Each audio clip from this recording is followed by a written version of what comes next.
नमस्कार दर्शक बंधु ग्रीन अर्थ नर्सरी आउ गोटे वीडियो को मु आपण मानकु स्वागत करुछि। मु आज आपण मानकु देखैबी नड़ियार किछिटा भेराइटी पूरा फुल डिटेल ले आपण मानकु कहिबी। तो चलंतु डेरी न करी वीडियोटी को पूरा देखिबा।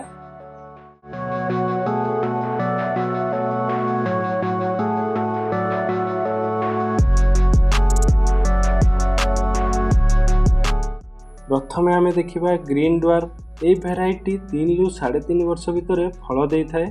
गछर हाइट अधिक हुई न थाए, 6 ରୁ 7 फीट भितर रही थाए। यह भेराइटी उभय पइड एवं नड़िया पई भल रही थाए। नॉर्मल भेराइटी ठारू अधिक फल दे थाए। यार कलर ग्रीन रही थाए।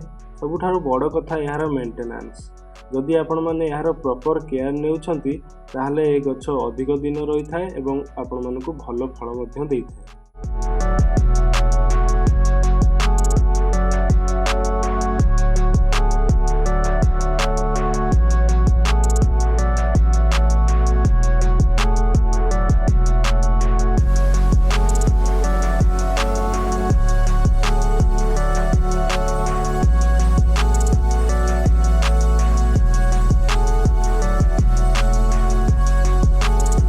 सेकेंड रे आसीबो ऑरेंज ड्वार्फ। यही भेराइटी 3 वर्ष रे फल दे थाए।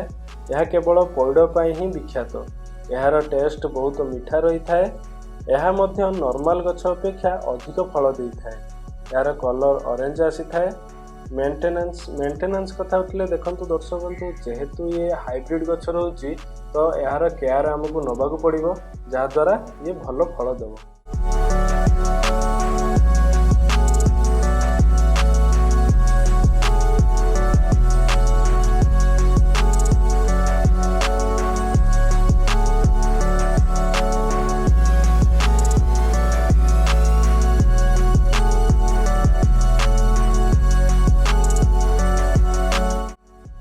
थर्ड रे आसीबो मालेशियन हाइब्रिड कोकोनट। यही भेराइटी 3 ରୁ 4 वर्ष भितर फल दे थाए। मीडियम साइज रो गछ रही थाए। गोटे वर्ष रे 250 पीस पाखापाखी नड़िया फली थाए। प्रथम 3 वर्ष पानी सफिशिएंट दरकार करि थाए। छोट एवं बड़ गार्डन रे मध्य याकू आपण माने लगै परिबे।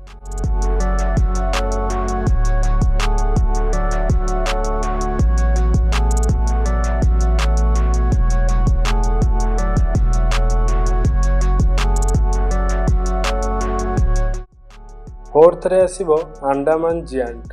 This is the largest coconut on the planet. यही भेराइटी नड़िया को सबुठारु बड़ नड़िया कहा जाय थाए। यही भेराइटी 5 ରୁ 6 वर्ष भितर फूल आसी जाय थाए। यह एक्जोटिक कलेक्शन भितर मध्य आसी थाए।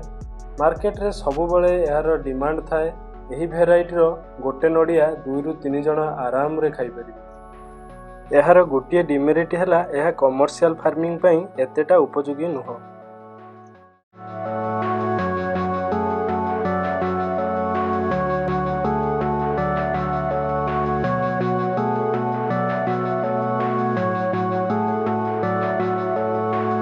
फिफ्थ रे आसीबो देसी भेराइटी।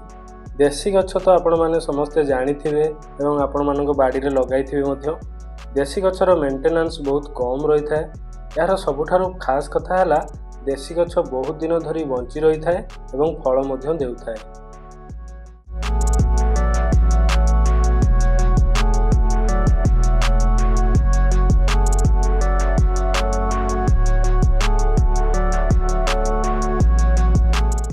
तो दर्शक बंधु आजिर वीडियो रे आपण माने 5टी भेराइटी नड़िया गछ विषय रे इनफॉरमेशन पाइले। आपण बाड़ी रे केउ भेराइटी अच्छी निश्चित भाव में कमेंट रे जणाइबे। जदि वीडियोटी आपण मानकु भल लगी थाए ताहले निश्चित भाव में लाइक सब्सक्राइब करिवे। रहउछि दर्शक बंधु, देखा बा आउ गोटे वीडियो रे। धन्यवाद।